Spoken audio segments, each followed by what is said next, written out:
নমস্কার, welcome to মনের রান্নাঘর। মনের রান্নাঘরে তোমাদের সবাইকে স্বাগত। আজ আমি বানাবো সজনে ডাঁটার সর্ষে পোস্ত দিয়ে একটি নিরামিষ রেসিপি। এই রেসিপিটি খুবই কম সময়ের মধ্যে তৈরি করে নেওয়া যায় এবং গরম গরম ভাতের সাথে খেতে দুর্দান্ত লাগে। এখন যেহেতু গরম পড়ে গিয়েছে, বাজারে কিন্তু সজনে ডাঁটা উঠে গিয়েছে। এখন আমাদের প্রায় সবার বাড়িতেই সজনে ডাঁটা থাকে। গরমের দিনে কিন্তু সজনে ডাঁটার অনেক উপকারিতা রয়েছে।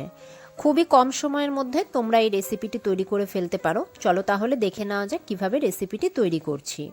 সজনে ডাঁটা সর্ষে পোস্ত দিয়ে বানানোর জন্য প্রথমে একটা বাটিতে 1 চামচ কালো সর্ষে, 1 চামচ হলুদ সর্ষে আর 2 চামচ পোস্ত একটু জলে ভিজিয়ে রাখবো। তার মধ্যে দিয়ে দিলাম 4টে কাঁচা লঙ্কা। 10-15 মিনিটের মধ্যে ভিজিয়ে রাখলে একটু পোস্তটা নরম হয়ে আসবে। এখন এই সমস্ত উপকরণগুলো ভালো করে ধুয়ে একটা মিক্সার গ্রাইন্ডারে দিয়ে দিব, আর এই টাইমে সামান্য পরিমাণে লবণও দিয়ে দিব। দিয়ে একটা স্মুথ পেস্ট বানিয়ে নিব। তোমরা চাইলে এটা শিলেও বেটে নিতে পারো। সর্ষে পোস্ত কাঁচা লঙ্কার পেস্টটা হয়ে গিয়েছে। এখন এইদিকে আমরা সজনে ডাঁটা কেটে নিয়েছি, এরকম ছোট ছোট করে কেটে নিয়েছি। আর তার সাথে নিয়েছি 2টো মিডিয়াম সাইজের আলুগুলোও এরকম লম্বা লম্বা করে টুকরো করে কেটে নিয়েছি। কড়াইটা বসিয়ে দিয়েছি, দিয়ে দিচ্ছি রিফাইন্ড অয়েল। তোমরা চাইলে রান্নাটা সর্ষের তেলে করতে পারো, কিন্তু আমি এখানে রিফাইন্ড অয়েলই ব্যবহার করেছি।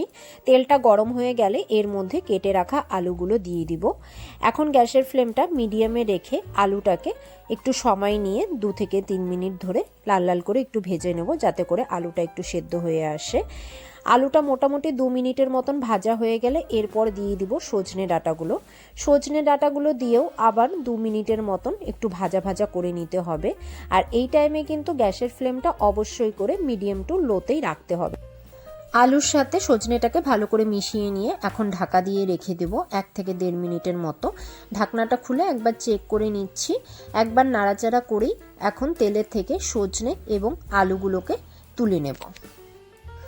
সজনে আর আলুটাকে তুলে নেওয়ার পর এই তেলের মধ্যেই ফোড়নে দিয়ে দিচ্ছি একটু কালো জিরেটা একটু 10 সেকেন্ডের মতন ফ্রাই হয়ে আসলে একটা টমেটো দিয়ে দিচ্ছি। এখানে মিডিয়াম সাইজের একটা টমেটো নিয়েছি, এরকম লম্বা লম্বা করে কেটে নিয়েছি। তোমরা চাইলে এখানে টমেটোর পেস্টও ব্যবহার করতে পারো।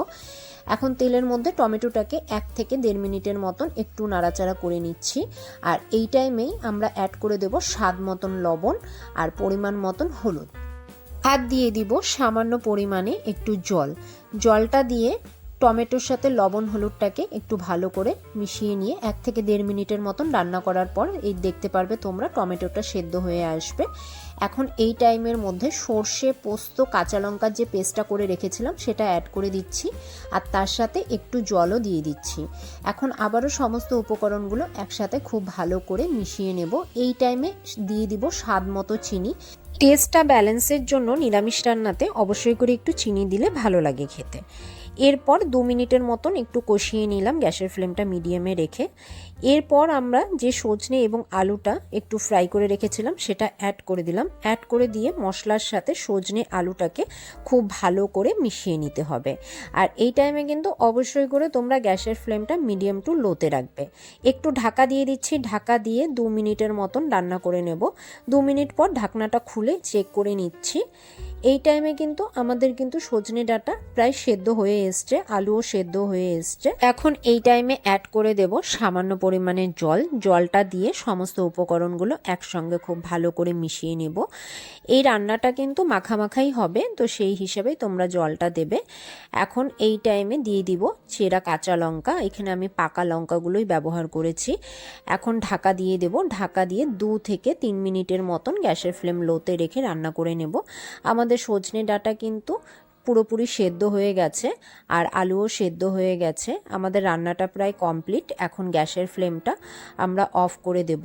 গ্যাসের ফ্লেমটা অফ করে দিয়ে ওপর দিয়ে একটু কাঁচা সর্ষের তেল দিয়ে দিব। পোস্ত বা সর্ষের মধ্যে যদি একটু সর্ষের তেল দাও তাহলে কিন্তু টেস্টটা অনেকটাই বেড়ে যায়। 1 চামচের মতন সর্ষের তেল দিয়ে দিলাম। ঢাকা দিয়ে স্ট্যান্ডিং টাইমে রেখে দেব, তারপর গরম গরম ভাতের সাথে সার্ভ করে নেব। তৈরি হয়ে গিয়েছে সজনে ডাঁটার সর্ষে পোস্ত। তোমরা এভাবে বাড়িতে ট্রাই করো এবং আমাকে কমেন্টে জানিও আজকে রেসিপিটি কেমন লাগলো। যদি ভালো লেগে থাকে অবশ্যই চ্যানেলটি সাবস্ক্রাইব করে দিও, পাশে থাকা বেল চিহ্নটি প্রেস করে দিও, তাহলে আমি যখনই কোনো নতুন রেসিপি শেয়ার করব তোমরা নোটিফিকেশন পেয়ে যাবে। আজ এ পর্যন্তই, আবারও হাজির হব আবার এক নতুন রেসিপি নিয়ে।